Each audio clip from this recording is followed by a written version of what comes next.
Welcome to the Vietnamese Poetry, Literature channel. Today we will listen to the work, Old Love, by author Thach Lam. Let's listen. When I attended school in Tay Binh province, I stayed at Mr. Ca Vin's house, a place my mother and teacher knew. Mr. Elder also had a son about our age who went to school, so he let his students come to live with him, under the pretense that his son, Ho, could be happy. In fact, Mr. and Mrs. Ca wanted to rent a house to make a profit.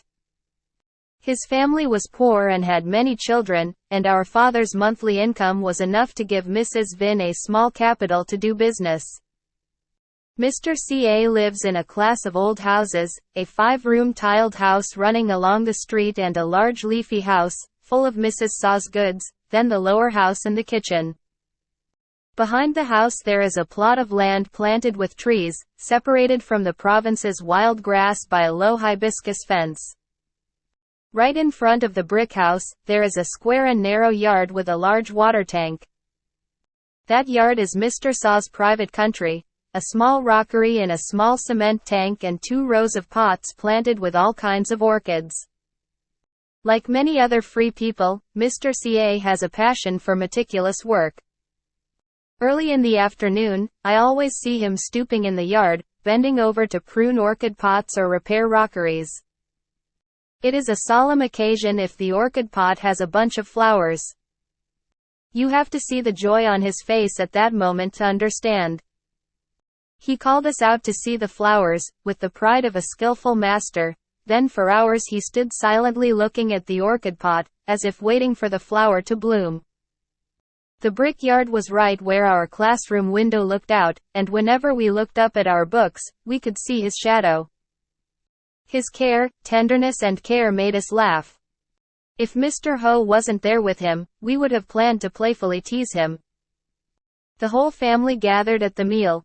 We, Mr. Ho and Mr. Ca sat upstairs to eat, while Mrs. Ca, her 2 daughters and her younger brother ate separately in the kitchen. 2 different meals. The meals we eat every day include meat and fish, while the meals downstairs only have water spinach and tofu. We never saw any other food, and sometimes we silently complained about the hardships of Mrs. Ca and her 2 daughters. Lan and Hugh's pale appearance did not surprise us. They were 2 quiet and reserved young women who never laughed or spoke loudly. So even though the 2 girls were about the same age as us, I didn't pay attention. Looking out from the classroom, I sometimes saw Lan's shadow walking across the yard to the house below or reaching to scoop water from the tank. But her shy way of walking and elegant dress never gave us any hints. We have been staying at Mr. Ca's house for almost 2 years. I like being there, among simple people, and for me, Mr. Elder is very sympathetic. Mr. Ho is a very stupid and ignorant student, slow-witted. In the same school, I was in 1st grade, he was in 2nd grade. Therefore, Mr. Elder asked me to forge a briefcase for him, and told him more. I tried to do the job thoughtfully, so Mr. Ca expressed his gratitude. Whenever Mr. Ho was slow to understand the lesson or did bad math, Mr. Ca often said harshly, "You don't watch Mr. Bin and imitate him. He studies very brightly, but he also works hard." I remained silent and found an excuse to get out so that Mr. Ho would not be embarrassed. From then on, I was respected and loved by Mr. Ca's family. The fair amount of rent, and the gifts that my mother never forgot to bring to Mr. Ca every time she came to visit her children, made Mrs. Ca want to give me a special treat. Her voice softened and became soft every time she spoke to me. Whenever I come home late, she sets aside delicious food and a decent tray of rice for me. My 2 friends were jealous and often said coolly, "Well, I'm about to become Mrs. Ca's son-in-law. Please give us a wedding feast." I smiled without answering, thinking of the girl and the landlady. That girl didn't make me care at all. Actually, I don't know what she looks like. I've never looked at her closely. At the end of August of that year, shortly after entering school, something happened that disturbed the students. A young girl, Ms. Bitch, entered the 1st grade mixed with the boys. In Thailand at that time, girls' schools did not have an upper class, but this girl had studied in the second grade for 2 consecutive years. Her parents couldn't send her to Hanoi, so they asked for her to go to a children's school. After much hesitation, the school governor agreed to let her study in first grade. On her first day at school, the students whispered and pointed at her. Even our teacher seemed embarrassed. But only we students were the most excited. We cannot forget that there was a girl mixed into the class. Ms. Bitch is beautiful and very charming. All the classes worked hard to catch the bird. Love letters sent out like butterflies. Me, I also secretly love and miss her. And that's why I started paying attention to young girls. For a long time, Ms. Bitch's admission to school was the topic of conversation during our meals. We told each other her actions and those of the guys who were in love with her. Mr. Ho was so rude, he didn't know what to say about it, but Mr. Elder, although usually very polite, occasionally allowed himself a witty joke. He stroked the edges of his beard and looked at us with a smug smile. Our noise reached Mrs. Saw's ears in the next room, and she also chimed in with a sentence. If she's there, she can't study or practice. It's not a good idea to flirt with him. Pausing for a moment, she jokingly asked, "Why don't Mr. Bin just break up with her?" Before I could answer, my 2 friends immediately responded. Yes, yes. She pays a lot of attention to Mr. Bin, because he is the best student in the class. I was about to argue, but stopped, feeling a little pleased by those words. A moment of silence followed the story. Then there was the sound and small sound of a girl on the other side. Ms. Lan talked to her mother. I listened carefully, but the voice was so quiet I couldn't hear anything clearly. One day during recess, Mr. Nok, the most talkative person in the class, suddenly patted me on the shoulder and said, "Did your lover go shopping for you to eat this morning?" I was confused and didn't understand what Nok said. Then he looked at me and winked one eye very meaningfully, continuing. Still pretending. Ms. Lan is Mr. Elder's daughter, right? Then he turned and walked away, leaving me standing stunned and silent. I haven't had time to argue anything yet. When I got home, I saw in the classroom, right on the table in the direction I sat, a plate of peeled cassava sitting there. Nok's words returned to my memory, surprising me. How did he know that Ms. Lan bought the cassava and left the portion for me? Just then, Mr. Kai came home from school and ran in. Seeing the gift plate, he exclaimed, "Ah, cassava. Look delicious." Without hesitation, he took it and ate it immediately. That gesture made me uncomfortable. You know whose cassava it is and you still eat it? Kai took the half-bitten piece of cassava and turned to me. Isn't that your cassava? Or not? I don't know whose it is. Hearing our voices, Mrs. CA walked in from the yard. You guys just eat. I bought your portion of my cassava. When Mrs. CA left, Kai looked at me with a teasing expression, holding another piece of cassava on the plate. She has your own portion, can we eat it? Annoyed, I didn't answer and sat quietly on the chair. Kai didn't look at me anymore, and he bent down to eat cassava with a very clear look of pleasure. I peeked at him. Naturally, I suspected that Kai and Hote had spread lies about me to my friends at school. Both of you are clever people and often make up stories. From that day on, there were little cares that showed that Ms. Lan paid attention to me. When I come home from school, I always find a few gifts waiting for me, right on the table where I sit. Sometimes a bouquet of fresh flowers is placed in a penholder. The books were neat and clean, letting me know that Ms. Lan had come into the classroom while we were away. However, I'm not sure that Lan noticed me. I also never intentionally came face to face with her. One afternoon, we went to the garden behind the house. At that time, in early September, 2 persimmon trees in the corner of the garden were laden with fruit. Lan and her siblings are holding on. We walked closer. Mr. Kai said, Now, how many fruits can Miss Lan give us? Lan quietly held a tree with a high branch. Her young and supple body stretched out under the shade of the tree, and her thin shirt stretched tightly to show off her soft lines. When she picked the bunch of fruit, Kai and Hote gathered to steal the delicious fruit right from her hand. I still stand alone, and crave the natural look of my two friends. But in the end, Lan came closer and gave me the most delicious fruit that she had hidden while my friends were fighting. I raised my hand to take it and my finger touched her finger. Lan said softly, "Take it." Her eyes looked at me, and my whole body suddenly trembled. Her eyes reflected such intense and passionate love. I immediately understood that she loved me. Suddenly, an emotion overwhelmed me. I also looked back at her. Only then did I know Lan's facial expression clearly. She was not beautiful, but her face was pleasant to look at, and now she had a lovely beauty, a bright and discreet charm. Before me, she lowered her face, a shyness blushed her cheeks. When she turned away, I looked after her and admired her graceful posture. After that session, I knew for sure what she meant towards me. Lan tried her best to please me. Her personal care made me proud.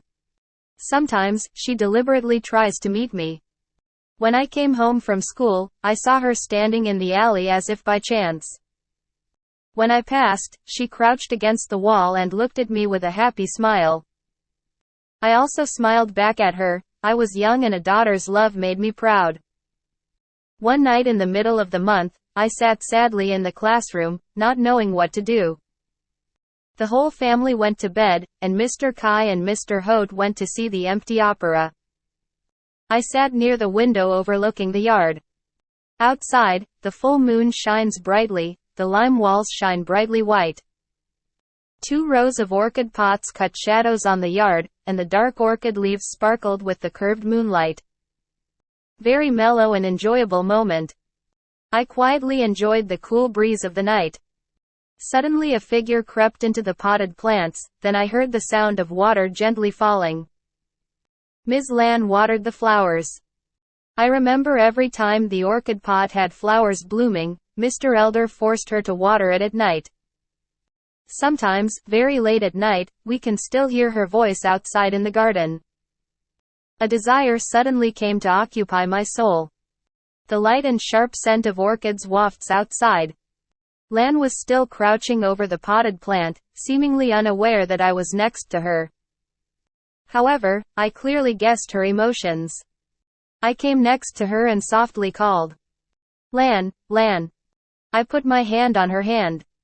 Lan's whole body trembled, her whole body softened. She leaned on my shoulder. I knew that from now on Lan would be my thing, and I could do whatever I wanted with her. After that, her personality seemed to change completely, or only now did she show her true personality. She is no longer the quiet and discreet girl before. Lan talked constantly and her laughter echoed throughout the house. Her eyes lit up, and the slightest bit of work made her happy. Mrs. Elder was surprised by her child and many times she tried to stop that overflowing joy. "Oh, what's wrong with this Lan? I don't know what's so fun." My two friends seem to understand. They often look at me with a teasing look and laugh at each other in a playful way. I ignored it as if I didn't know anything. Love has turned Lan into a different person. Her soul is clearly exposed. She became so young and naive. She thought she would please me with her loving and caring gestures. The gifts were placed one after another on the desk, causing us to eat so much that we even had to eat. Only fat for my two friends. They enjoy nature and have something to make fun of me too. She always thinks of ways to please me. Her clumsy gestures both touched and embarrassed me. But Lan didn't seem to notice. One Sunday, some friends came to invite us to go out. Just passing the market at the beginning of the street, I suddenly saw Lan running after me, calling out. I stopped, frowned, dissatisfied. She looked up, and it was then that she seemed to realize that I was not alone. Her cheeks were red with embarrassment. Lan was confused. I take this and eat it. She opened the bag of grilled corn she just bought at the market. The laughter of my friends rang out. Annoyed, I snapped. Who told you to give it to me? I don't use that. Lan was stunned and stood silently looking. I know I offended her, but who would give a gift in the middle of the street like that? Mr. Kai casually asked. What, you bought it for her and you criticize it?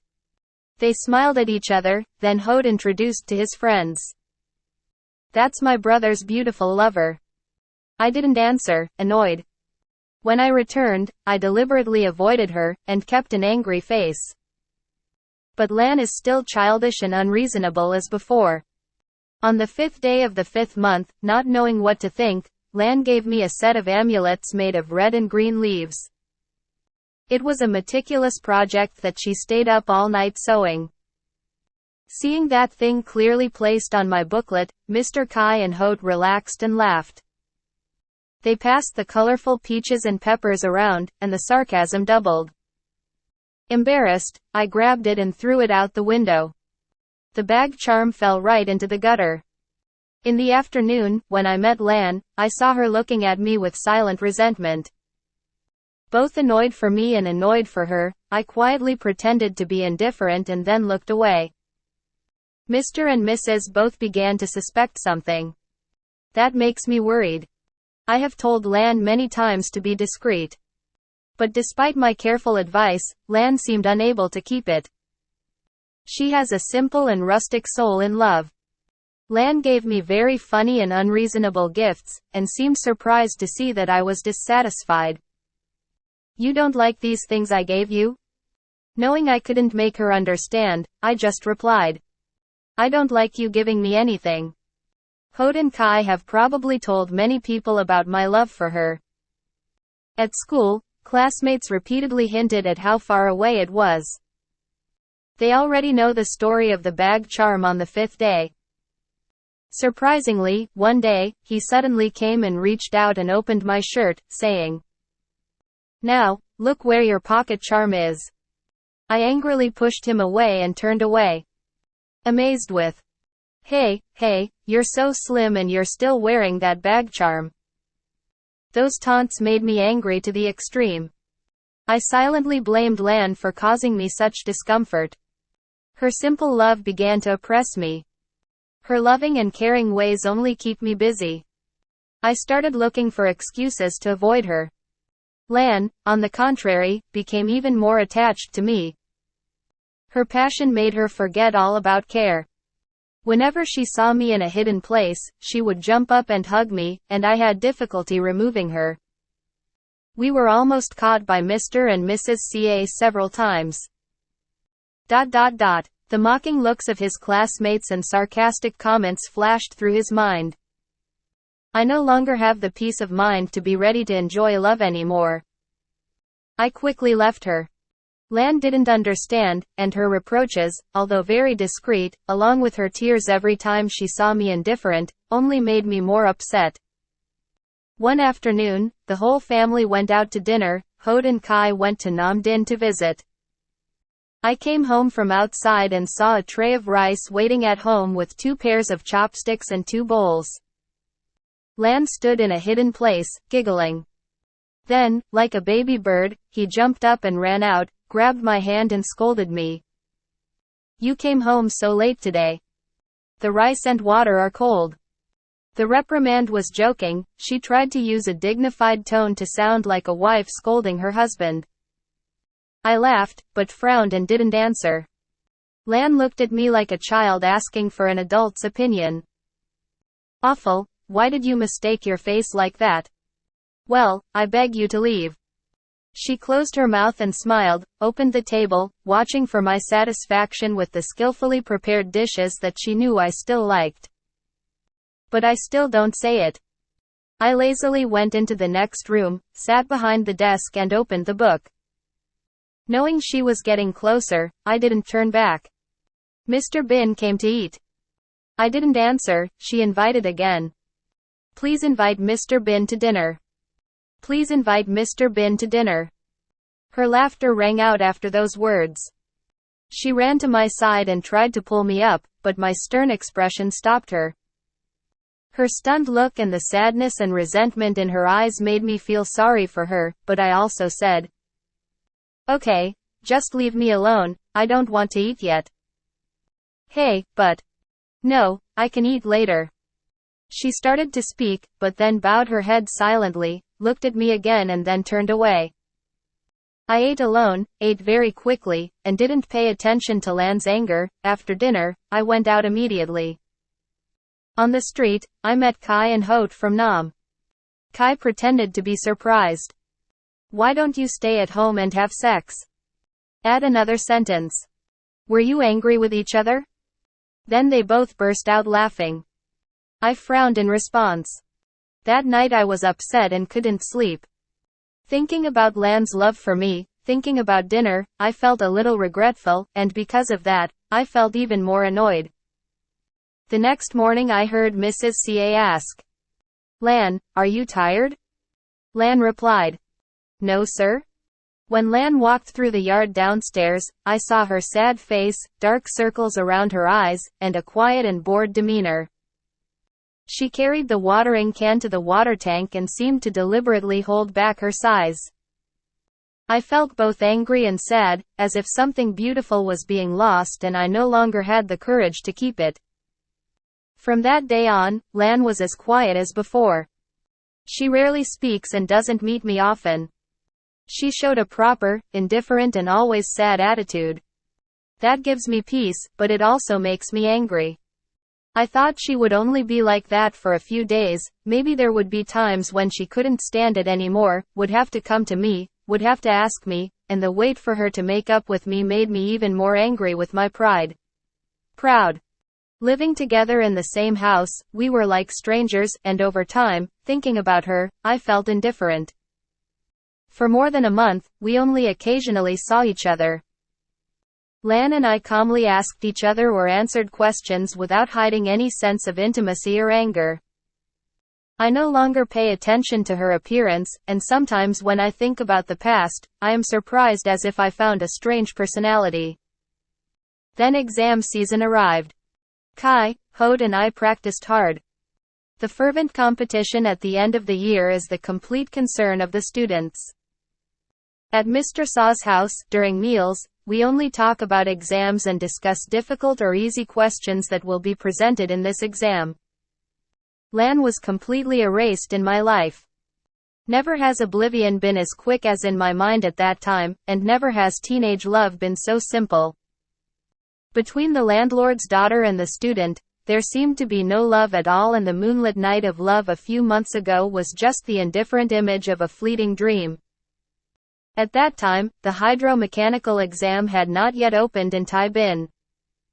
My friends and I had to go to Nam school and stay there for 4 days to wait for the results. On Thursday, I returned to Thailand with the joy of being accepted and immediately thought about making arrangements to return home. Mr. Ho, Mr. Saw's son, was as lucky as me, and his 2 brothers Kai and Hote. I put my whole heart into everyone's happiness. The boss and his wife cooked a luxurious, banquet-like meal for us. The whole family sat down to eat, except for Ms. Lan, who had been having trouble a few days ago. I asked politely and laughed and talked the most mischievously in the house. Kai occasionally teases me with another sly sentence.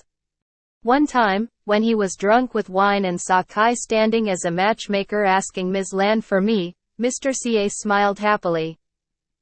"Anything but that is fine. But whoever marries my daughter must live with her son-in-law for 3 years." I said, "Yes," and laughed, clearly showing the joking nature of the story. I didn't have time to regret the unintentional cruelty that could be seen in the joke. I also don't want to think that Lan could be heartbroken because of me at that time. Lan no longer contacts me. The next day I said goodbye to my boss's house, thinking happily of my mother's joy when she saw me return. During the time I spent driving from Thailand to Tan Da Station and waiting for the train from Nam to pass, I was engrossed in thinking about summer vacation and going to Hanoi to study at the general department of the city. I never had a single thought of feeling sorry for his young daughter. Chief. When the Nam train arrived, I boarded the boat, chose a place to put my luggage and happily looked out one last time at the station I had been returning to for the past few years. 2 rows of floating thatched houses on 2 lonely roads are leisurely receding and getting smaller. A wistfulness gently guides one's soul to sentimental feelings. I suddenly felt moved because I recognized among the group of people scattered at the station a car that had quickly parked, and on the car getting out was a bewildered girl. Looked up at me. The ship was far away from the river. The faces of the people on the wharf were not clearly visible. However, I could not be mistaken, that young woman was the poor person who was angry with me and loved me. In just a moment, Tanda Wharf completely disappeared along the river. From then on, I never saw Lan again. At the end of the work, please support me with the like button and subscribe to the channel to listen to more works.